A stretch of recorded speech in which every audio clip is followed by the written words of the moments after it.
अरे सुबह के 9 बज गए और ये हवेली वाले अभी तक नहीं उठे। अरे इस वक्त तो रसोई घर में भी इतनी चहल पहल होती है। और छोटी बीबी जी और बड़ी बीबी जी कहाँ है सब लोग? बीबी जी, साहेब, बीबी जी। लगता है रात के कार्यक्रम की वजह से ज्यादा थकान हो गई, इसीलिए नहीं उठ पाए। चलो चंपा रानी, तुम्हें उठाना पड़ेगा जाकर, भले ही फिर डांट पड़ जाए। बीबी जी,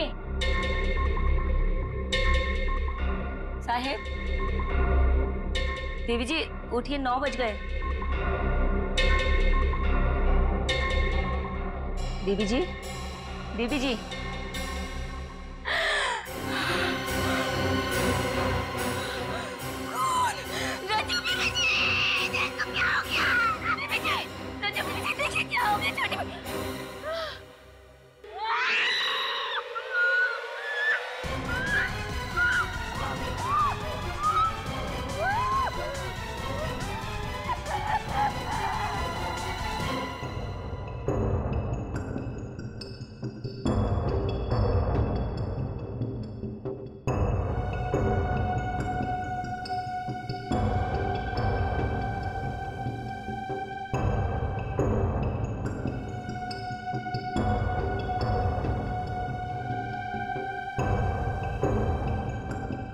ना कोई खून खराबा और ना ही कोई हाथापाई, सिर्फ गले पर चोट के हरे निशान।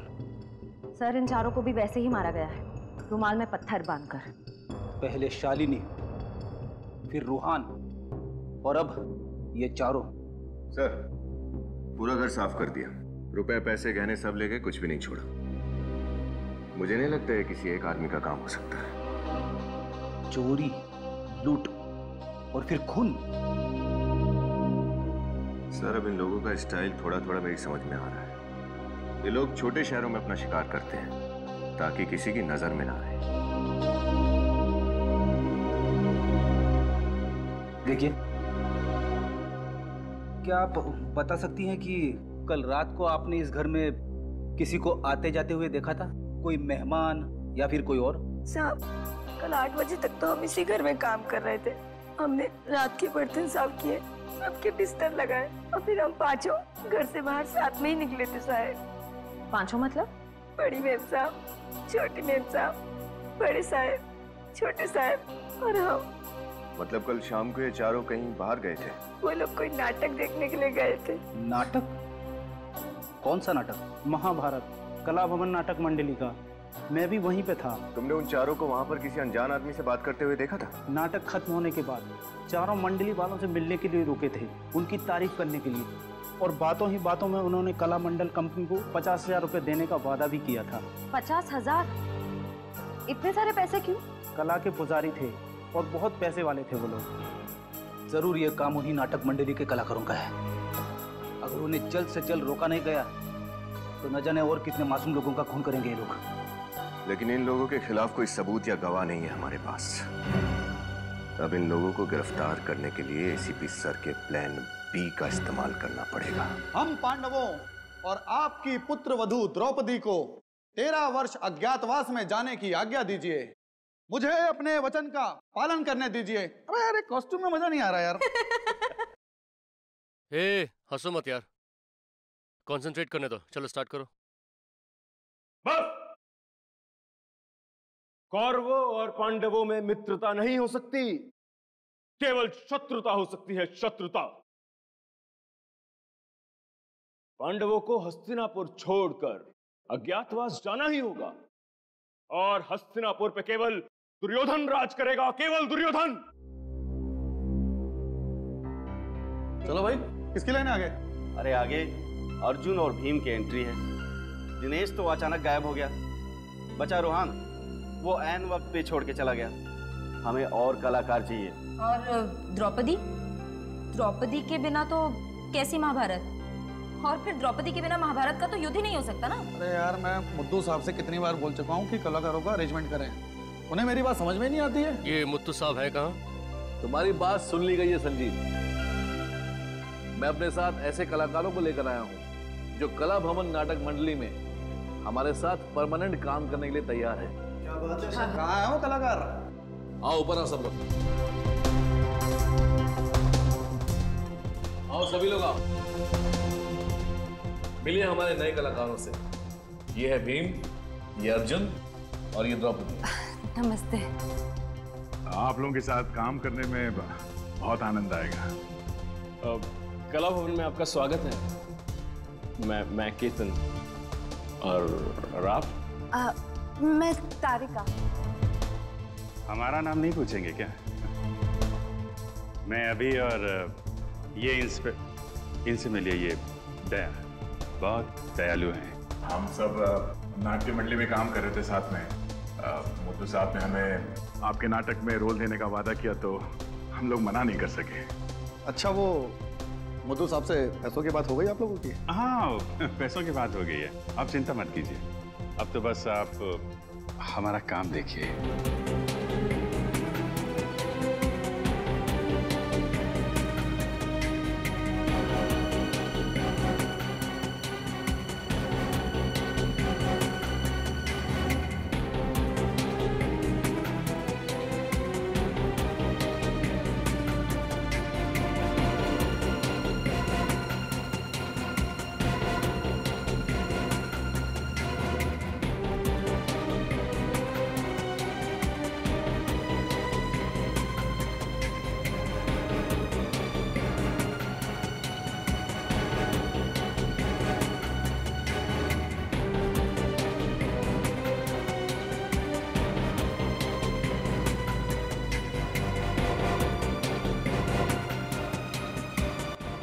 सर कुछ भी नहीं मिला, कुछ पता नहीं चला। सर इस तरफ तो नहीं है।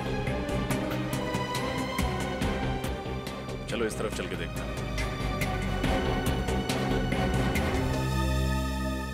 गहने जल्दी से तैयार करो। इस दुकान के मालिक कौन है? अंदर है साहब।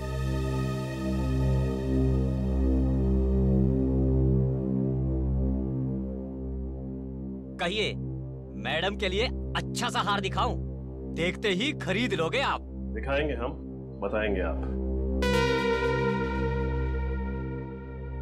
नहीं, इस लड़की को तो मैंने पहले कभी देखा ही नहीं। इस लड़की ने जो गहने पहने वो सब जगह नहीं मिलते। आपने कभी देखा है? एक मिनट, आप मुझसे ये सवाल क्यों पूछ रहे हैं? कौन हो आप लोग?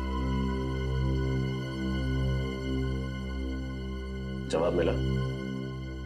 अब सीधे सीधे हमारे सवालों के जवाब दे दो। देखो, अगर तुम अपना मुंह नहीं खोलोगे तो हम तुम्हारी दुकान बंद करवा देंगे, हमेशा के लिए। इस फोटो में जो गहने का डिजाइन है, ये गहना आपकी दुकान पे बेचा गया है ना? नहीं साहब, ये गहने तो मैंने खरीदे ही नहीं, पक्का। कमाल है, फोटो ढंग से देखा भी नहीं और आपको पक्का पता है कि आपने ये गहना नहीं खरीदा। याददाश्त अच्छी है आपकी। सेठ जी, बाद में देख नहीं रहे हो, मैं साहब लोगों के साथ बात कर रहा हूँ। चलो। एक बात बताइए, जब आप गहने खरीदते हैं तो आप उसका भाव कैसे लगाते हैं? सबसे पहले वजन किया जाता है, ये जानने के लिए कि सोना कितना तोला है, और उसके बाद फिर चेक किया जाता है, ये जानने के लिए कि सोना खरा कितना है, और फिर जैसा ग्राहक वैसा दाम। पहले फुटबॉल खेलते थे ना?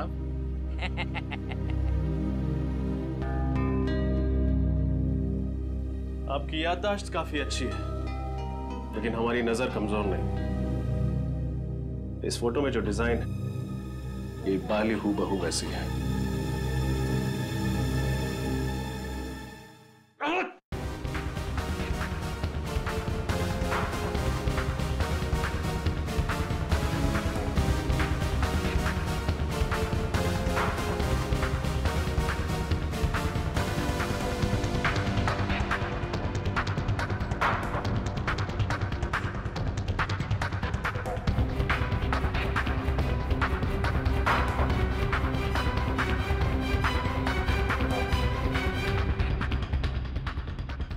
जल्दी कहाँ गायब हो गया?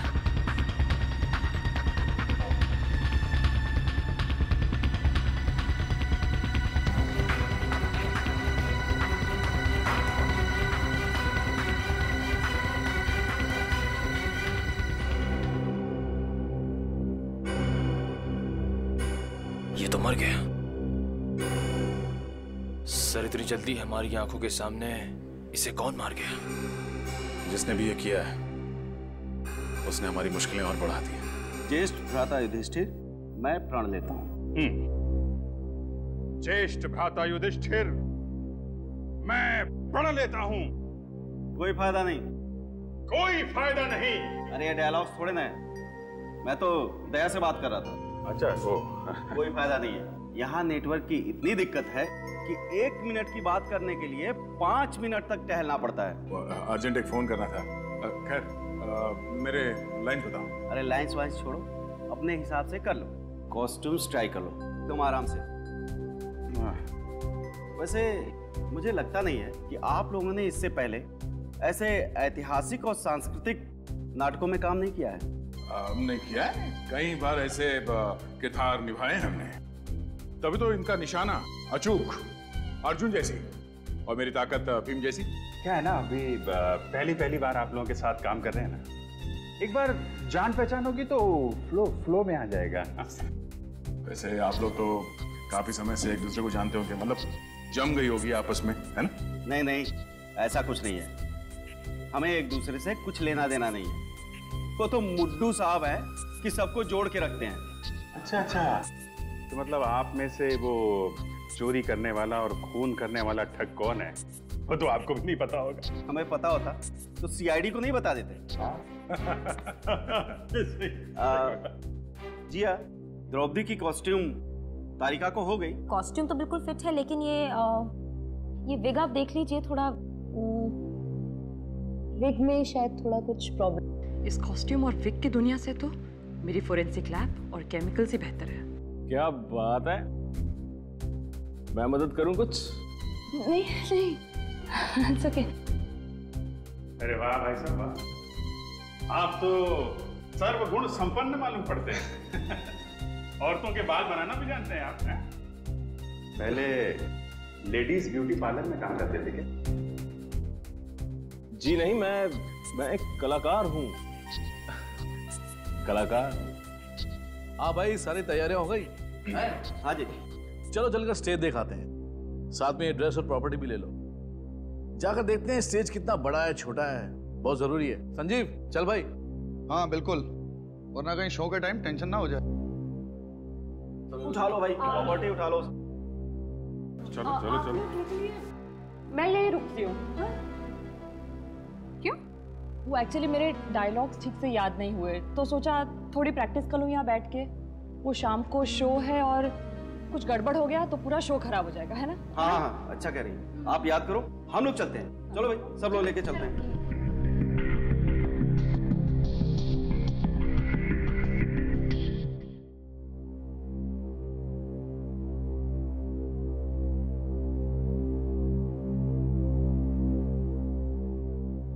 अरे भाई, सारी कॉस्ट्यूम्स और प्रॉपर्टी ठीक तरह से चेक कर ली है ना? ध्यान से, कोई भी चीज छूटने ना पाए। शो में किसी भी किस्म की गड़बड़ी नहीं होनी चाहिए, ठीक है ना?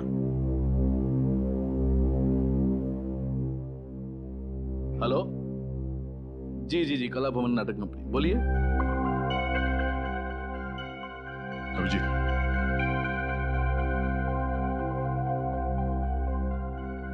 ये देखो रुमाल, इनका महाभारत के नाटक में क्या लेना देना? मैंने पत्थर रख दिया और इसे ऐसे बंद करके जोर से घुमाया। इसके अंदर की चीज सीधी जाकर के सामने वाले के कंठ पर लगी और ऑक्सीजन की कमी की वजह से उसकी मौत हो गई। मतलब इस रुमाल में पत्थर बांध के खून किया जाता है। खून इन कलाकारों में से ही कोई है। कोई चक्रव्यूह रचना पड़ेगा खूनी को पकड़ने के लिए। अरे भाई, सारी प्रॉपर्टी चेक हो गई? हाँ, चेक तो हो गया, पर ये प्रॉपर्टी देखिए, समझ में नहीं आ रही है कहां से है। देखिए ये रुमाल। हाँ, ये यहाँ क्या कर रहे हैं? अरे भाई मीर जी जरा। अबे सतयुग के नाटक में ये कलयुग का रुमाल देने वाले थे कलाकारों को? हद हो गई यार। मुझे क्या पता कि किसने रख दिया। हाँ, हो सकता है किसी कलाकार ने धो के सुखाने के लिए रखा होगा। हाँ, और क्या। एक काम करते हैं, रुमाल को संभाल के रख लेते हैं, मीर साहब का पसीना पोंछने के काम आएगा।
ये क्या है?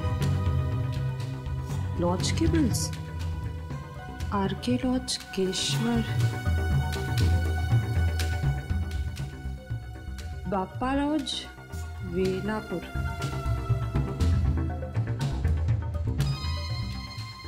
नीलम लॉज, सीरकपुर।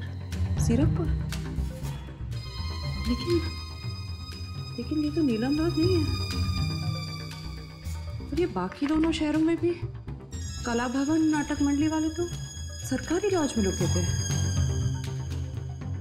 ये सिर्फ लॉज के बिल्स यहाँ क्या कर रहे हैं?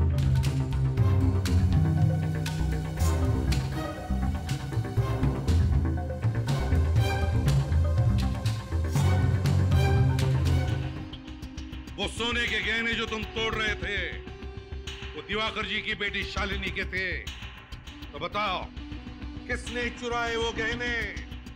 किसने मारा शालिनी को? साहब मैं तो बस कारीगर हूँ साहब, मुझे कुछ नहीं मालूम। झूठ झूठ बोल रहे हो तुम।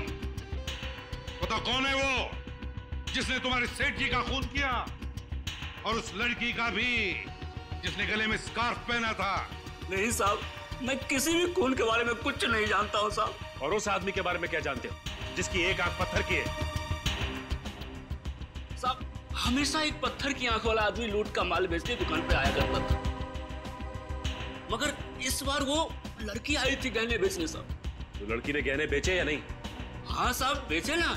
सेठ जी से पैसे लेकर वो जल्दी में निकल गई, और थोड़ी देर बाद वो पत्थर की आंख वाला आदमी आया। सेठ जी ने जैसे ही उसे बताया कि वो लड़की पैसे लेके गई है, वो आदमी आग बबूला हो गया साहब। धोखा सचिन, एक दूसरे को धोखा दे रहे थे। पहले रूहान ने अपने साथियों को धोखा दिया, और अब उस लड़की ने रूहान को। वो लड़की जब मुंबई आती थी तो कहाँ रुकती थी, तुम्हें पता है? वो तो नहीं पता। हाँ, लेकिन वो जब भी सेठ जी की दुकान पे आती थी तो ऑटो वाले को 15 रुपए देती थी। छुट्टा तो उसके पास कभी होता ही नहीं था, हमेशा मुझसे ही लेकर देती थी। 15 रुपए? ऑटो रिक्शा का भाड़ा 15 रुपए होता था? इसका मतलब है ये लड़की जरूर कहीं वहीं आसपास किसी लॉज में रहती थी इस दुकान से। सचिन, पता लगा। क्या मतलब है इस बात का, मुझे बताओ कि तुम लोगों को पैसे नहीं मिलेंगे तो तुम शो नहीं करोगे? मैं सिर्फ पैसों के लिए काम कर रही हूँ, कोई समाज सेवा नहीं कर रही हूँ। सबको पैसे मिल जाएंगे, तुम्हें भी पैसे मिल जाएंगे। लेकिन मुथु साहब, आप पैसे लाएंगे कहाँ से? उसकी कोशिश मैं कर रहा हूँ। संजीव समझाओ इनको, मैं इन सबको। देखो मुझे इनके बैग में से लॉज के बिल्स मिले, तो देखो। इसका मतलब कोई है जो कला भवन नाटक मंडली का पीछा कर रहा है। जिस शहर में ये मंडली गई, उसी शहर में उसी तारीख को ये अनजान लोग लॉजेस में जाके ठहरे थे। लेकिन ये बिल्स यहाँ पे आए कैसे? लॉज में जाके पता करना पड़ेगा कौन है ये लोग और इनका मकसद क्या है। एक मिनट। Hello hello. तो होंगी कहीं का। मुझसे बोला यहाँ पे नेटवर्क नहीं मिलता, खुद फोन पे बात कर रहा हूँ। देखो दया, कौन सा नेटवर्क है इसका।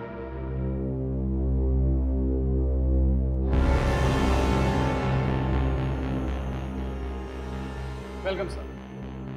सर हमारे यहाँ कम से कम और ज्यादा से ज्यादा रेट का हर तरह का रूम मिलेगा, और वो भी फुल फैसिलिटी के साथ। तो बोलिए कैसा कमरा चाहिए आपको? रूम नहीं चाहिए, रूम में जो रहा था उसके बारे में जानकारी चाहिए। जानकारी? क्यों? सीआईडी?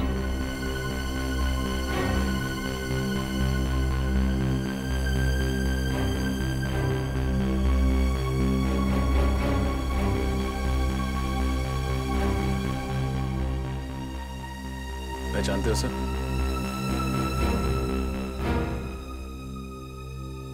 नहीं साहब, मैंने इसको कभी नहीं देखा। सर बेलापुर से जो कागज के टुकड़ों के सैंपल हमें भेजे गए थे, उस पे भी ऐसी डिजाइन थी। और सर गहनों की लूटपाट के बाद उस लड़की ने बेलापुर से ही बस पकड़ी थी मुंबई आने के लिए।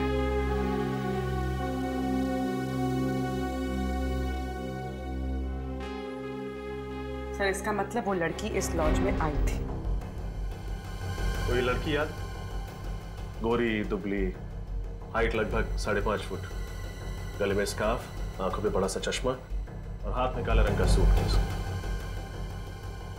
नहीं साहब, पक्का नहीं आई थी। खाना खाया तू? खाना? नहीं। क्यों? जेल में क्या मस्त खाना बनाया आज। मोटी रोटी, पतली दाल, तीखी मिर्च। चल सब छोड़ो तो।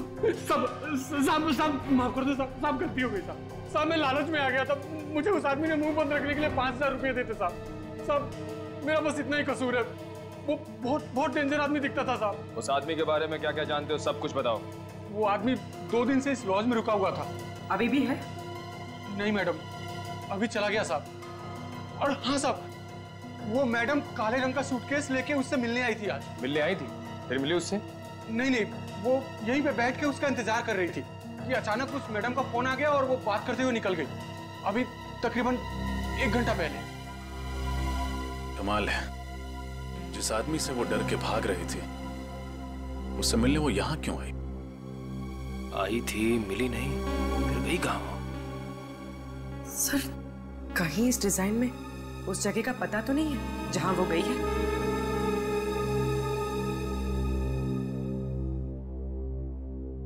SVR रोड, पूरा चौक। SVR रोड, पूरा चौक। सर नचकेत जी और जीवराम जी ने जिस नाट्य संग्रहालय के बारे में बताया था, वो भी SVR रोड, पूरा चौक में है। क्योंकि वो संग्रहालय तो कई साल पहले बंद हो चुका है। सर पर वो तो सालों पहले बंद हो चुका है। क्या? तो फिर वो लड़की उस बंद संग्रहालय में क्या करने गई थी, जबकि उसे तो मुंबई शहर छोड़ के भाग जाना चाहिए था।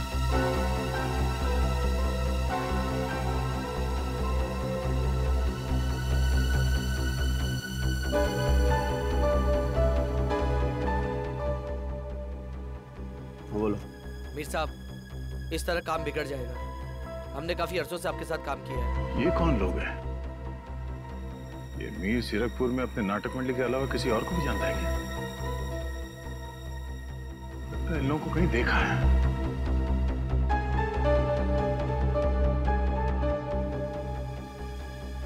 तुम लोगों को यहाँ नहीं आना चाहिए था। हमें हमारा हिस्सा चाहिए। हिस्सा मिल जाएगा, पहले ये काम कर दो, उसके बाद चलो जाओ यहाँ से। लगता है ये वही लोग हैं जो अलग अलग लॉज में नाटक मंडली के नाम से रुकते हैं और जगह जगह जाकर लूटपाट करते हैं।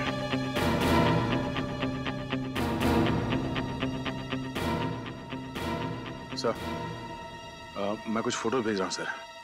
लगता है ये वही लोग हैं जो उस नाटक मंडली में जुड़े हुए हैं।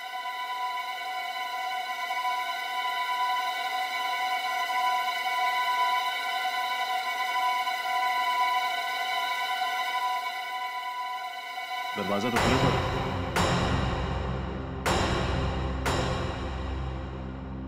अगर ये जगह काफी दिनों से बंद पड़ी है तो यहाँ पे आत्मा वगैरह। डैडी, क्या डर पाल रखा है तुमने आत्मा? बाहर निकले से, नहीं डर तुम्हारे लिए बीमारी बन जाएगी। मैं कोशिश करूंगा सर, लेकिन ये पत्थर की आंख वाला आदमी इस लड़की को यहाँ क्यों लेकर आया होगा? शायद यहाँ पे पैसों का बंटवारा करने आए होंगे। चलो अंदर चल के देखते हैं।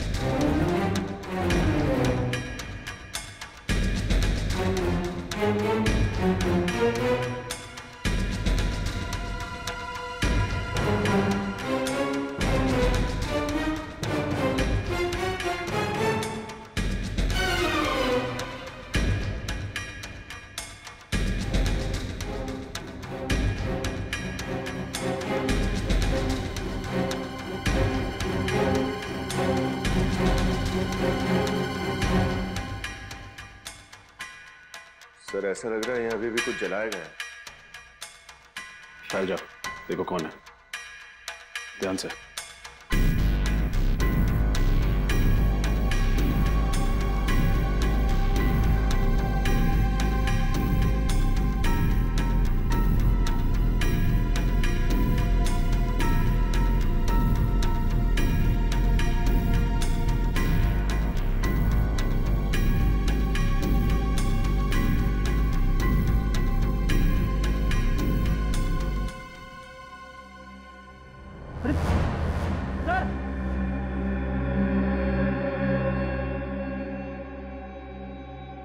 तो वही लड़की है जिसे हम ढूंढ रहे थे। श्रेया,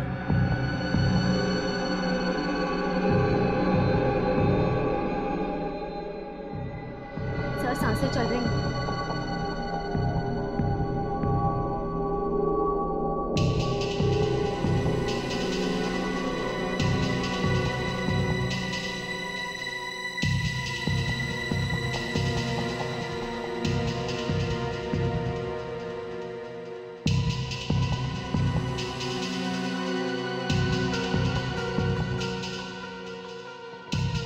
आराम से, आराम से।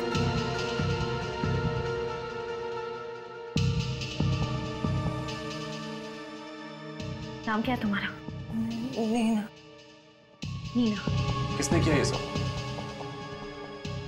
किसने किया ये सब? पिता की। पिता की। पिता की। श्रेया, फ्रेडी, इसको जल्दी से अस्पताल पहुंचाओ।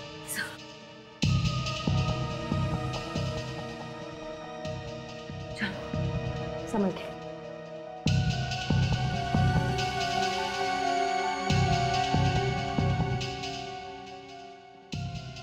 ये देखिए सर, कितने सारे फाइल्स और पेपर जला दिए उसने, लेकिन इनमें क्या होगा? कुछ तो है जो पिता की जलाकर खत्म करना चाहता था। नहीं था।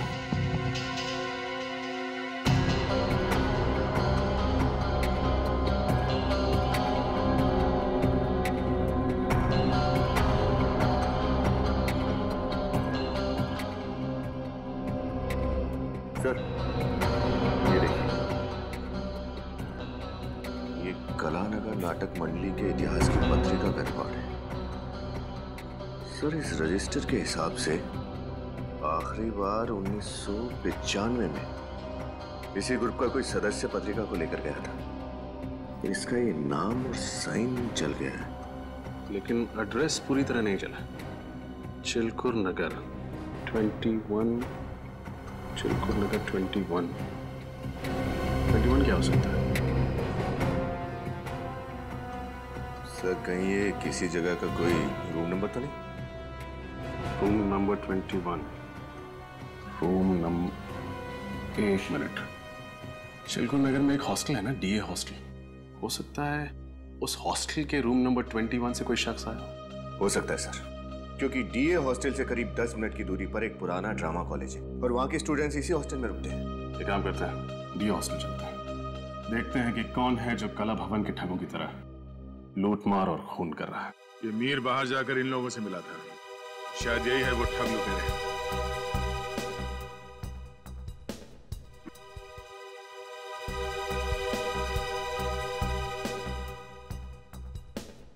अच्छा, तो ये ठग लुटेरे नाटक मंडली के साथ साथ घूम रहे हैं। जहाँ जहाँ ये नाटक मंडली जाती है, ये लोग वहीं वहीं पे लॉजेस में जाके ठहर जाते हैं, कहीं रिश्तेदार बन के और कहीं गवाह बन के अपना काम कर रहे हैं। और वो बिल्स कौन जमा कर रहा है उसके बारे में अभी तक कुछ पता नहीं लगा। इस मीर पे ही नजर रखते हैं, सब पता चल जाएगा। घबरा मत भांजे, जब तक तुम्हारा शकुनी मामा जीवित है ना, तब तक पांडवों की कोई चाल नहीं चलेगी। अरे यार, इस बार मुड्डू साहब से पैसे ले लेने हैं, मैं बता रहा हूँ। बोला तो है, बात तो की है उस दिन, पैसे तो देंगे। अच्छा मुझे ये बता, ये शकुनी मामा का अंगरखा और केस तैयार हो गए क्या? हाँ तैयार हो गए। हाँ हाँ हो गया। और ये लाइट वाले दादा को बोल दिया कि द्रौपदी की एंट्री के लिए मुझे लाल लाइट चाहिए? सुबह ही बोल दिया था। बोल दिया था? हो गया। चल चल, thank you.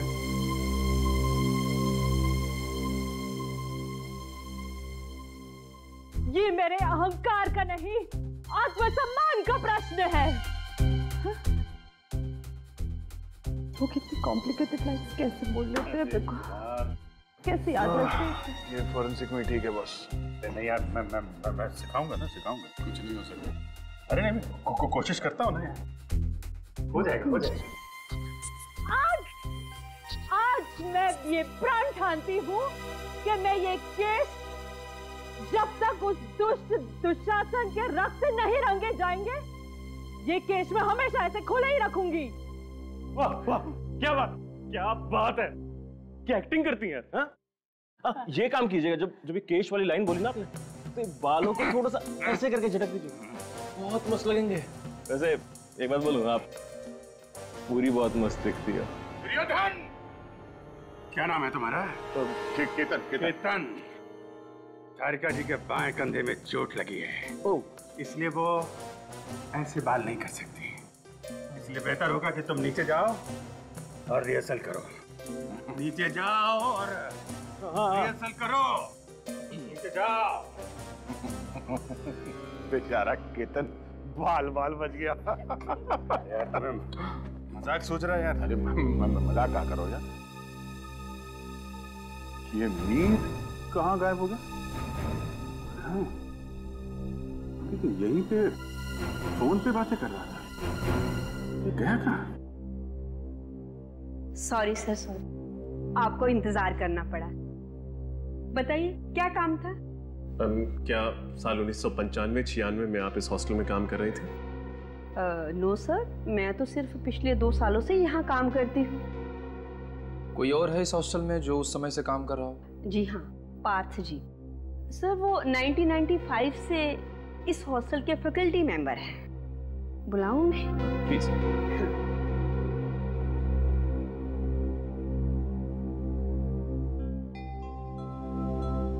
Partha ji, CID officers आए हैं, आपसे कुछ पूछना चाहते हैं। जी, क्या मदद कर सकता हूँ आपकी?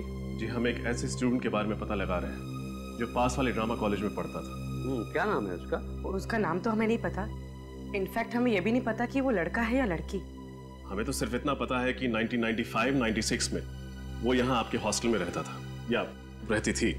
95-96 यस, ड्रामा कॉलेज के कुछ स्टूडेंट्स यहाँ रहते तो थे। इनफैक्ट एक नाट्य महोत्सव में उन्होंने हिस्सा भी लिया था और ट्रॉफी जीत कर लाए थे। मुझे अच्छी तरह याद है, दिन रात रिहर्सल करके उन लोगों ने नाच में दम कर रखा था मेरा। उन विद्यार्थियों का नाम पता कुछ बता सकते हैं आप? आई एम सॉरी, इतने पुराने रिकॉर्ड्स नहीं है हम लोगों के पास। आपने कहा कि उस साल उन्होंने नाट्य महोत्सव में ट्रॉफी जीती थी। यस। तो फिर कोई फोटो वगैरह तो होगी आपके पास? यस, एक एल्बम है, फोटो एल्बम। ठीक है, वो फोटो एल्बम हमें चाहिए। Yes, here it is. Thank you.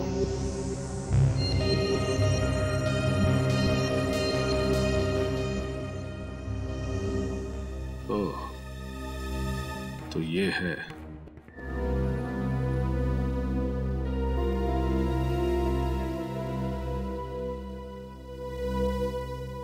Hello. क्या तुम्हें 50,000 रुपए बतौर कमीशन चाहिए? दिमाग खराब हो गया तुम्हारा। कहां से लाऊं मैं इतने पैसे? मेरे कलाकार मुफ्त में काम नहीं करेंगे, बिल्कुल नहीं करेंगे। नहीं करना मुझे तुम्हारा शो, नहीं करना। जाओ। पता नहीं कहां से आ जाते। नमस्कार जी। नमस्ते। आप ही कला भवन नाटक मंडली के मैनेजर हैं? जी हाँ, मैं ही मैनेजर हूँ। बताइए। बहुत ही अच्छा अभिनय करते हैं आपके कलाकार। जी शुक्रिया, वो तो है।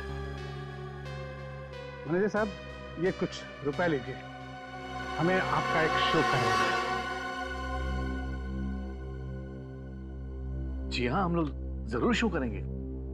बस आप डेट और टाइम बता दीजिए, हम जरूर शो करेंगे। देखिए, टाइम और डेट हम आपको बहुत जल्द बता देंगे। अच्छा, नमस्कार। जी नमस्कार।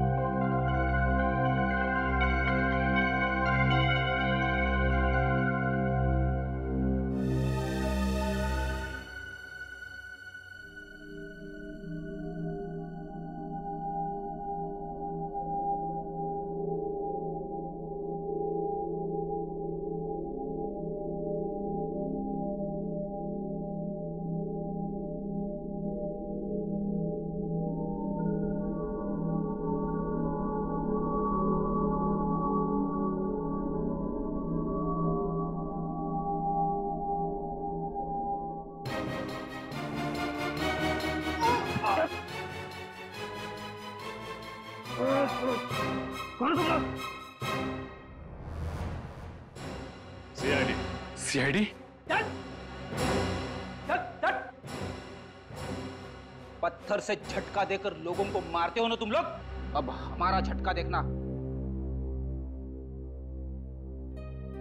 हम पर भरोसा करने के लिए बहुत बहुत शुक्रिया। अगर आज आप लोग हिम्मत नहीं दिखाते तो हम लोग इन ठगों को कभी भी रंगे हाथों नहीं पकड़ सकते थे। अच्छा, तो तुम लोग की चाल थी हमें पकड़ने के लिए? हाँ, तुम्हें पहले ही पता चल चुका था कि तुम लोग 1890 के नाट्य कलाकारों की एक कला का सहारा लेकर ये घिनौना काम करते हो, लोगों को लूटते हो, उनका खून करते हो। तो बताओ, कहाँ है तुम्हारे बाकी के साथी और कौन है तुम्हारा बॉस जिसे इतिहास दोहराने का बहुत बड़ा शौक है? हमें नहीं पता आप किसकी बात कर रहे हैं। मीर और पिताकी तुम्हारे साथी है ना? बोल। हाँ, मीर और पिताकी दोनों साथ में ही हैं, मगर क्या?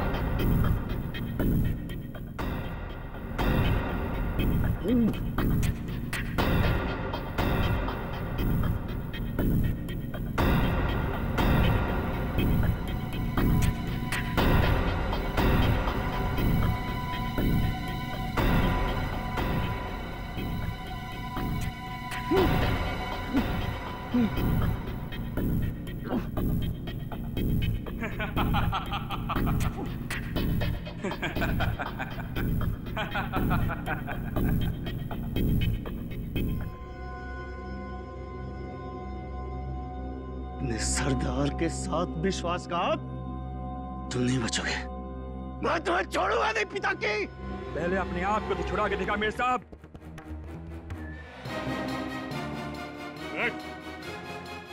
मीर साहब के वर्तमान की चिंता छोड़ और अपने भविष्य की चिंता कर तू, जो जेल की सलाखों के पीछे कटने वाला है। जा। मीर साहब, तुम्हारा नाटक खत्म, अब हमारे नाटक से पर्दा खुलेगा। भयंकर भयानक अपराध हुआ था युधिष्ठिर से। अपनी अर्धांगिनी को श्यान कक्ष से चौपाट तक लेकर आया था वो। पश्चाताप का आभास तो हो रहा था, परंतु क्या द्रौपदी उन्हें क्षमा करेगी?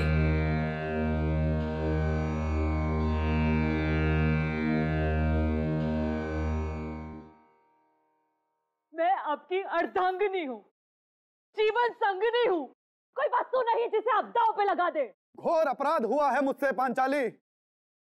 विवश हो गया था मैं उस पल, उस क्षण को मैं स्मृति से ओझल करना चाहता हूँ।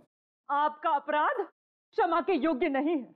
मेरे पालनहार होकर आप मुझे चौपट की बाजी में हार गए। यदि आप अपने अपराध को स्मृति से ओझल करने का उद्देश्य रखते हैं तो उस दुष्ट दुशासन के साथ मुझे माफ कर दीजिए।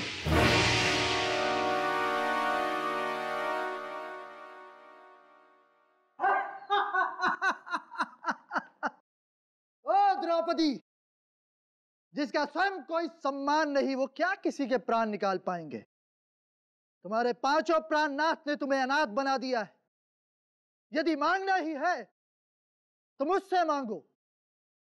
इन कायरों से मांगोगी तो केवल दरिद्रता एवं अपमान ही पाओगी। दुशासन, इस भ्रम में मत रहना। यदि चौपड़ में हमारी हार हुई है तो हमारा बाहुबल निर्बल हो गया है। तुम्हारी कटु वाणी जिस मुख से निकली है उस मुख का मुखारबिंद मैं नष्ट कर दूंगा दुशासन। मैं पांचली आज ये प्रण लेती हूँ कि जब तक ये दुष्ट दुशासन के रक्त से अपने केश ना रंग दूं, मैं अपने केश हमेशा खुले ही रखूंगी। मैं तुमसे वादा करता हूं पांचाली, इस दुशासन की छाती चीर कर इसका लहू निकाल लूंगा मैं। ये सब क्या अनर्थ हो रहा है? इस दुर्भाग्यवश परिस्थिति की उपज मेरे ही कारण हुई है। सत्य वचन भ्राता युधिष्ठिर, सत्य वचन। असली अपराधी आप हो, इसलिए केवल दंड आपको ही प्राप्त होना चाहिए। डायलॉग भूल गया क्या? ना अर्जुन ना, मैं नहीं, हम सब द्रौपदी के अपराधी हैं। हम सब ने मिलकर उसे चौपड़ के दांव पर हारा है।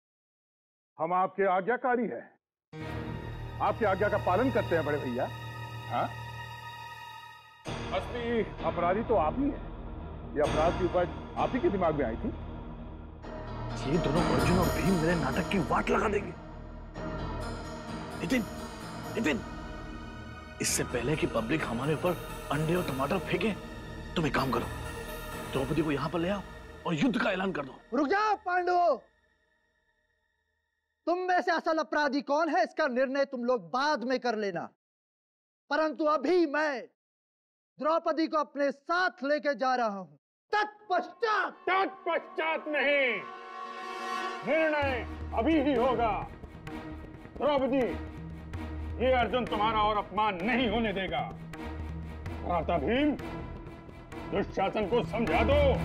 जो आ गया भ्राता, अबे चल। ये तुम क्या कर रहे हो भीम? इस सारे नाटक के नुकसान की भरपाई मैं तुमसे वसूल करूंगा। हम लोग सीआईडी से हैं और खूनी को पकड़ने के लिए जाल बिछाया हम लोगों ने, समझे? इसलिए आप लोगों से विनती है कि आप लोग यहीं खड़े रहिए और हमारा नाटक देखिए। आपके इस अपराध का सिर्फ एक ही दंड है, मृत्यु दंड। ये क्या कह रहे हो अनुज? अपने ज्येष्ठ भ्राता पर बाण चलाओगे?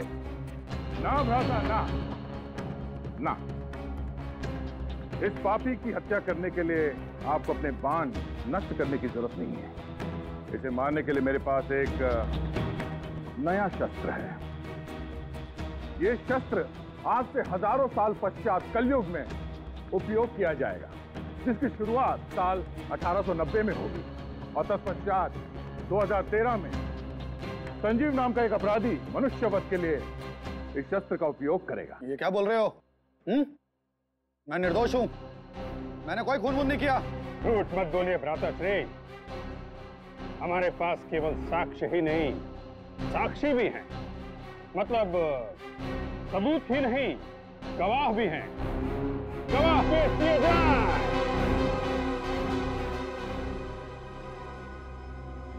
कौन हो तुम लोग? सीआईडी ऑफिसर अभिजीत, दया और फोरेंसिक एक्सपर्ट डॉक्टर तारिका। तुम्हारे गुनाहों का पर्दाफाश हो चुका है संजीव। पिताकी और मीर ने तुम्हारे खिलाफ बयान दे दिया।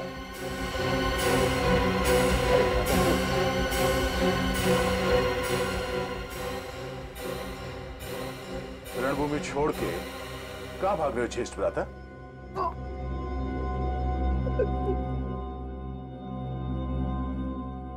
सर, कला भवन नाटक मंडली चलाने के लिए पैसे चाहिए थे सर। पूरे साल मेहनत के बाद भी हम लोग इतना पैसा नहीं कमा पाते थे कि मंडली का खर्चा उठा सके सर। जब कला भवन के ठगों का इतिहास पता चला तो मैंने पिताकी, रुहान, मीर और नीना के साथ मिलकर सर लूटपाट और खून का सिलसिला शुरू किया सर। मेहनत से कमाई नहीं कर पाए तो गैर कानूनी काम शुरू कर दिया, ईमानदारी की दुकान बंद कर दी और बेईमानी शुरू। संजीव, तुम कलाकार तो सचमुच बहुत अच्छे हो, लेकिन तुमने अपनी कला का उपयोग गलत कामों में किया। युधिष्ठिर तो धर्मराज थे, लेकिन तुमने अधर्म का रास्ता अपनाया, इसलिए तुम तीनों को फांसी होगी, सिर्फ फांसी।